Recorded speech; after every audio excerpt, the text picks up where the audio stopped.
Hello, I'm here with Kathryn Luchikevich.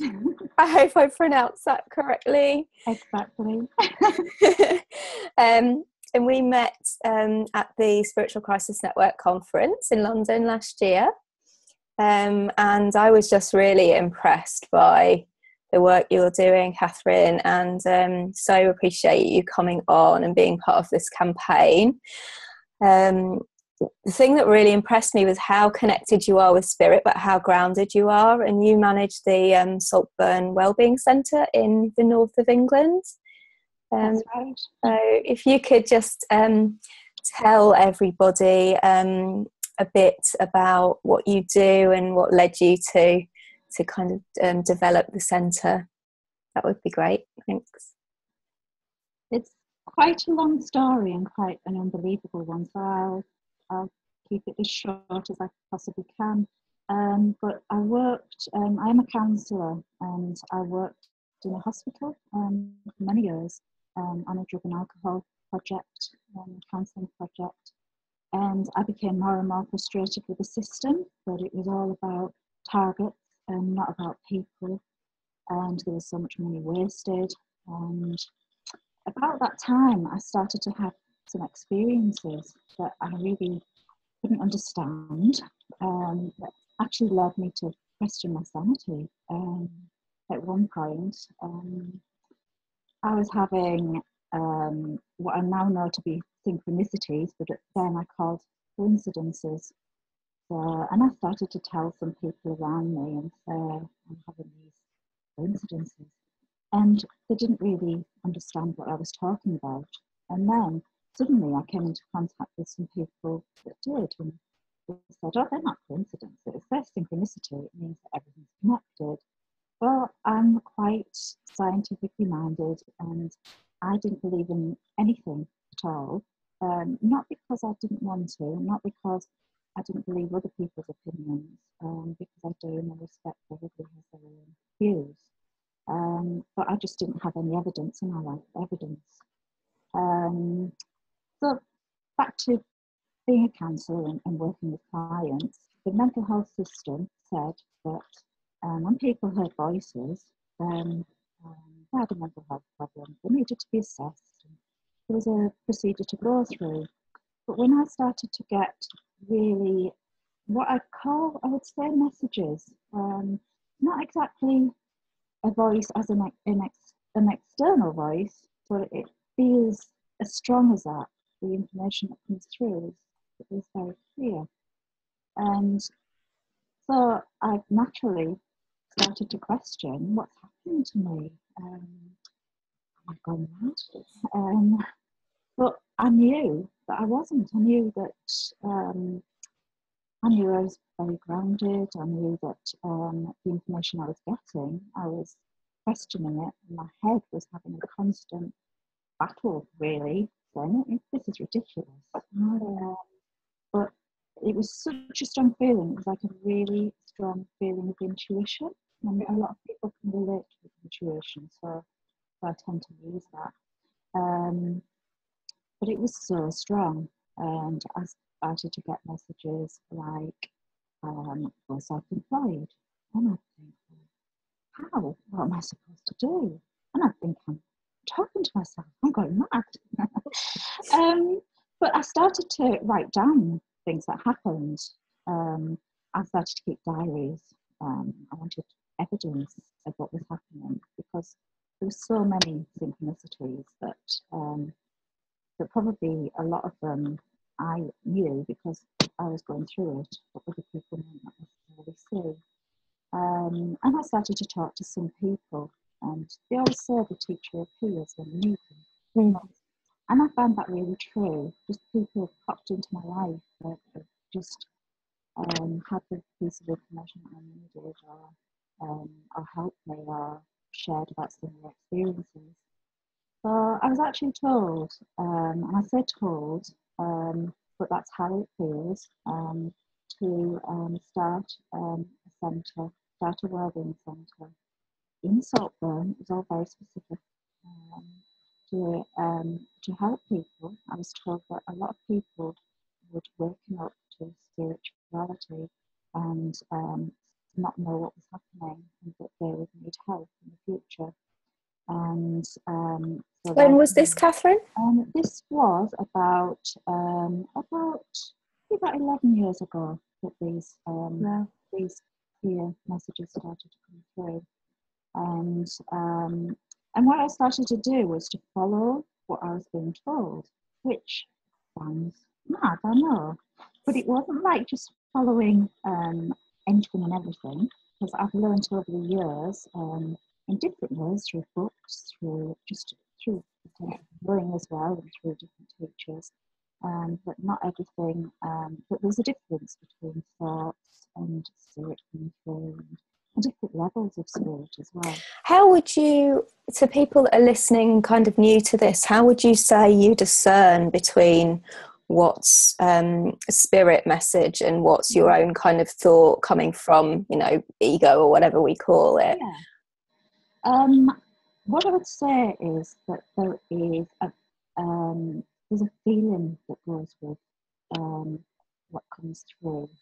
What is in thought, I can, as I'm sitting here now, thoughts going through my head. Like, why am I doing this? And this is scary. I'm really glad you said that, Kathryn, because we were talking about that, weren't we, before we recorded, about actually how scary this is for both of us too to speak about. So, I really appreciate you saying that. Sorry. That's all right. No, that's fine. So, and it probably would be hard for people to understand the difference unless they've experienced it. But I know there's a lot of people out there that do experience things. So it's like in a way where you walk into a room and you sense something, and a lot of people who wouldn't see themselves as spiritual would have those feelings and understand that, like sense of atmosphere. So there's an energy that goes through with what I get, and what I follow is the energy that goes through it is through my heart, like the heart chakra, I would say. And I don't even know a lot about chakras. I'm not really knowledgeable about those kinds of things. But I just know that this feeling, that when I follow this feeling that comes through my heart, then it is right. It is correct. If things don't feel clear, and at times things don't, then I don't act on them. I only follow what I really feel strongly. And that comes over time, doesn't it? So you've been doing this for a long time, and you're able to kind of discern more clearly. Yes, absolutely. It does. It takes a lot of time to learn that and to hone it. But I find the more that you follow, the stronger and clearer it becomes.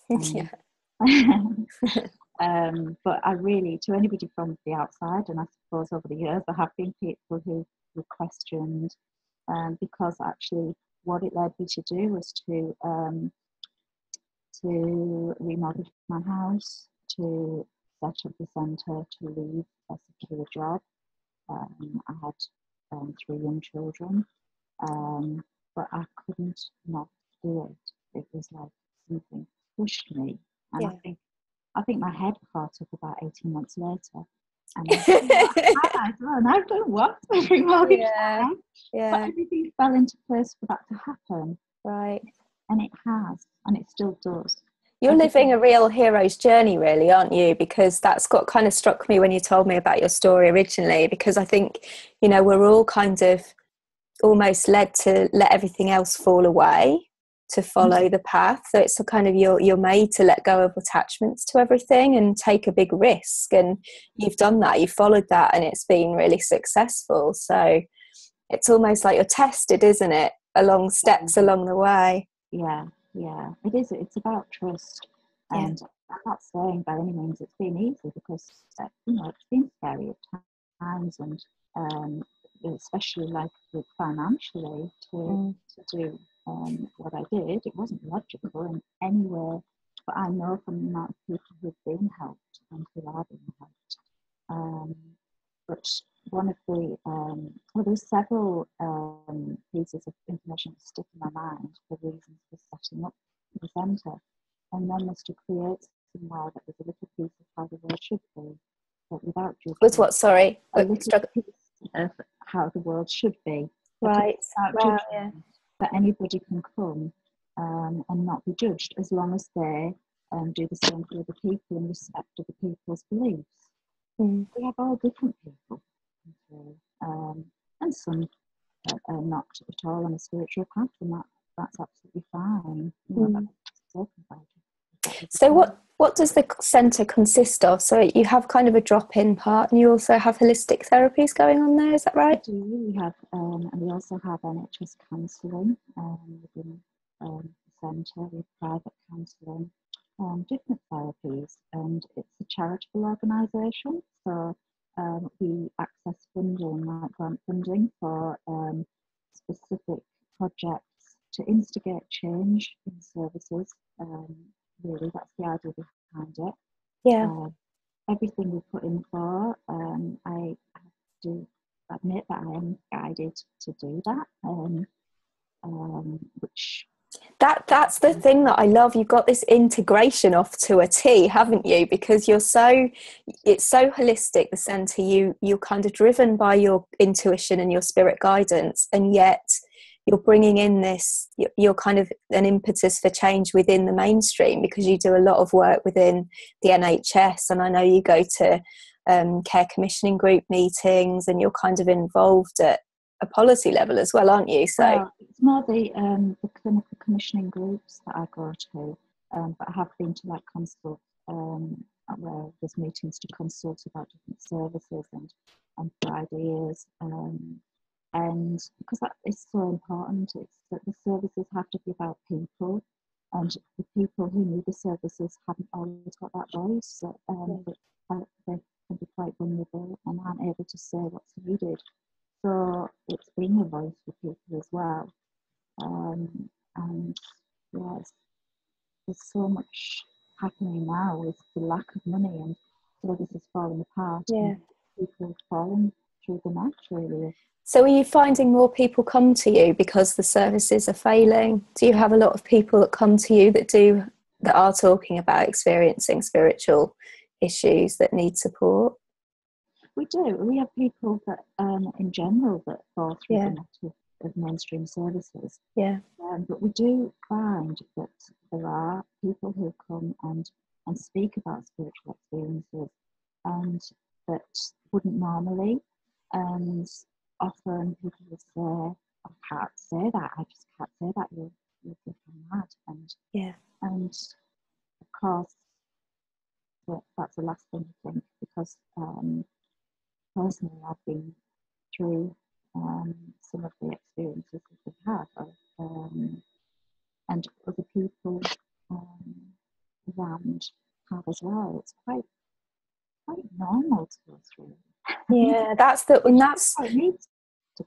wonderful. It absolutely, and that's the whole point of this campaign, because your centre's really successful, and that's because it's based on, you validate people's experiences, you provide a safe space for them to come and express whatever truth is for them, and they're accepted, and you get it from a peer level as well. So it feels like, what you said to me before was you have a vision of having these types of centres around the world, and that so links with our vision with ICEN is with every spiritual emergence network around the world. We'd love to have centres where people can come in and be supported and have holistic therapies or inpatient support, whatever people need. So it was amazing when we met, wasn't it, because our kind of visions just fit together so well, and it was really exciting, and you kind of gave me a message from spirit, and it feels really significant that you're here part of this campaign. So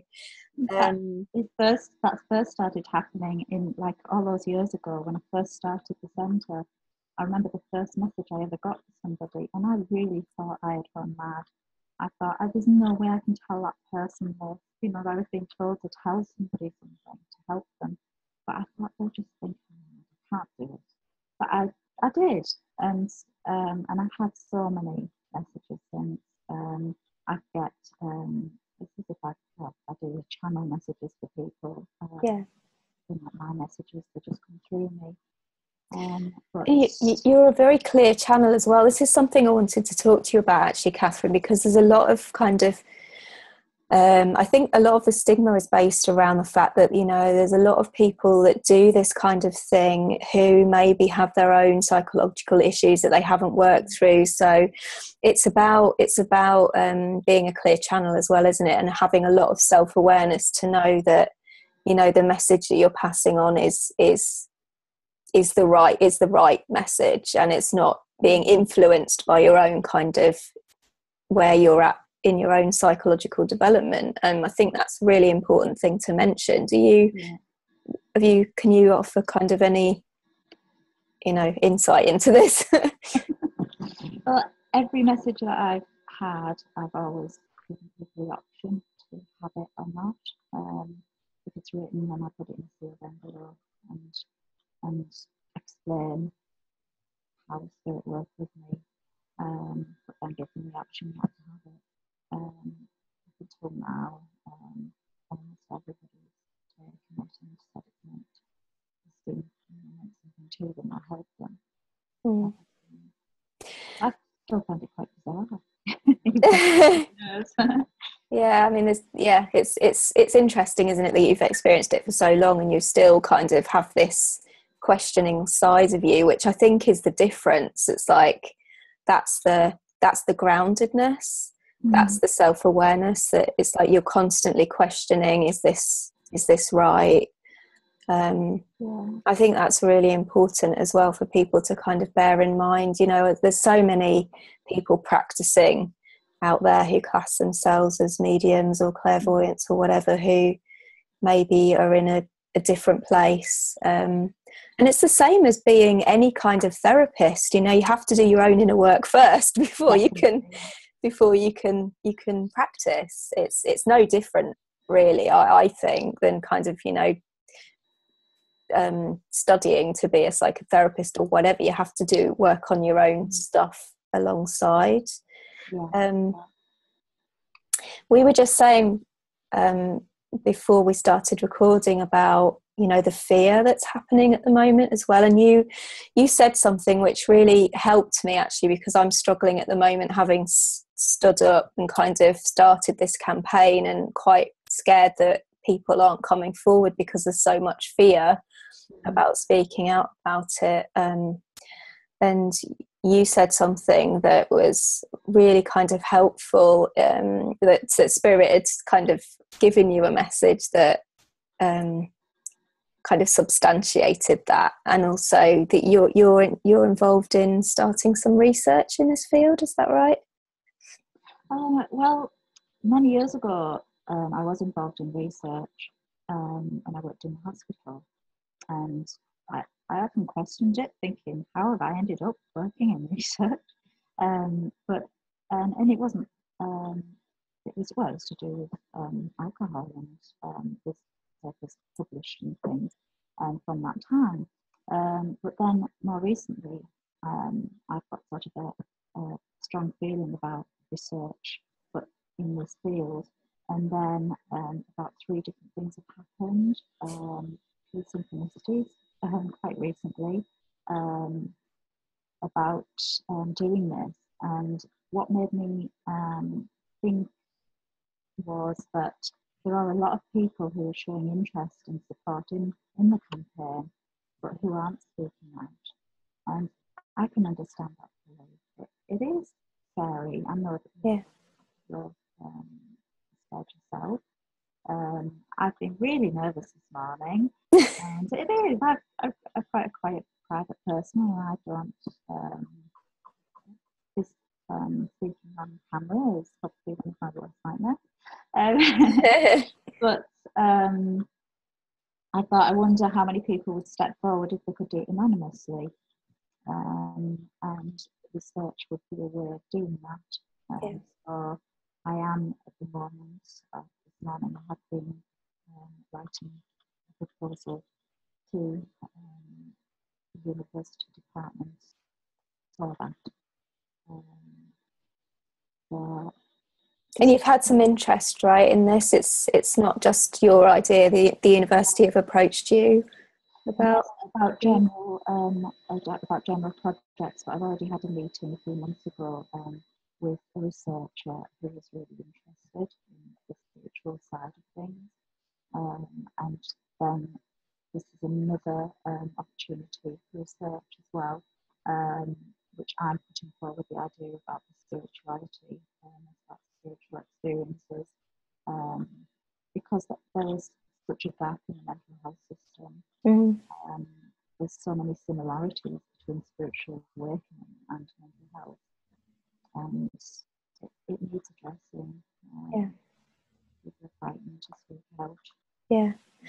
Yeah, and I'm so sort of grateful for you listening to that and following your intuition as you do, because you know it is so needed. And I think you're right, you know, you said about it kind of backing up this campaign, and I know that you know, there are people who have said, you know, we really support it, but we're not ready to speak out. And I understand as well. It's really, really challenging, especially if you have been labelled. You know, there's a massive fear about, you know, maybe going into hospital again, or people kind of thinking you've become unwell again, or whatever it might be. So, but the problem is, if we don't do it, it's that catch-22, isn't it? If we don't do it, if we don't stand up and speak out, then nothing changes.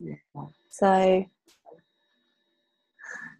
yeah, I mean, what you're doing is phenomenal, and I know you play it down, but I think that, you know, what you give to the people in your area is such a huge thing, because it's, you know, it is a safe place for people to go and reduce isolation and talk about this. And you know, we know through previous research that repressing these experiences and not talking about them makes people become really unwell. So your service is a prevention, really, isn't it, for the mental health services? So you're saving money for the system, really. A lot of it is people do it privately, so they won't. They wouldn't necessarily come to a group, or maybe like a one-to-one help. But I think that one of the most important things is the centre is generic, so that anybody could become anything. So that really helps. Yeah. Specifically, service or alcohol or whatever, and that was an important part of what I was taught in the festival. Yeah. So, could you give people kind of an insight into your day as a wellbeing centre manager combined with a channel for spirit? What does your day look like? Do you kind of wake up and receive a message about, you know, does it happen spontaneously? How does it work for you? I haven't really spoken about this, but I'd say on a morning is the time where I get more messages on a morning. And if you could just excuse me a second, because the computer isn't plugged in. Okay. And I can't see you anymore. I can see you. Can you? Yeah. You've disappeared.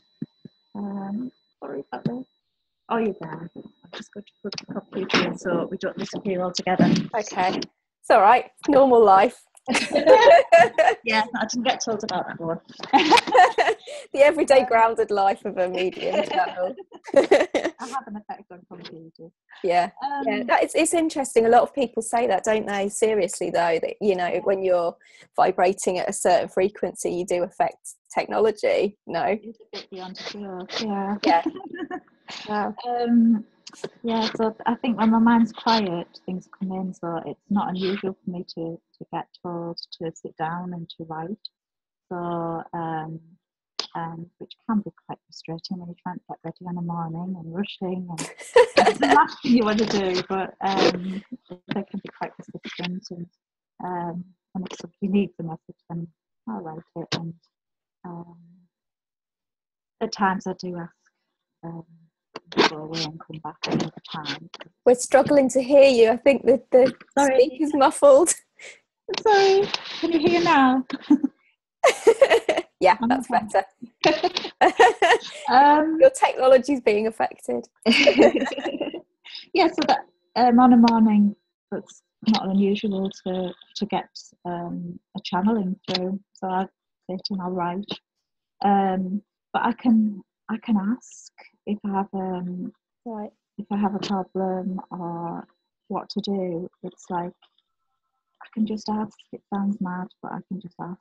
And Not I to have me, it doesn't, but no. the people watching it might. Yeah, but that's now. I think I'm beyond the point of really caring too much about what other people think, because the people who know me have watched me on this journey, Yeah.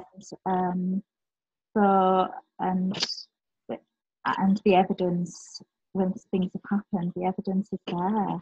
Yeah. Um, so yeah, so I'm very guided. I'll be guided where to go, whether to go to a meeting or to contact somebody. I might get to contact this organisation and have a meeting with two Wow. people, and Wow. I'll do it, and then it'll happen. Even down to coming to see you at the conference.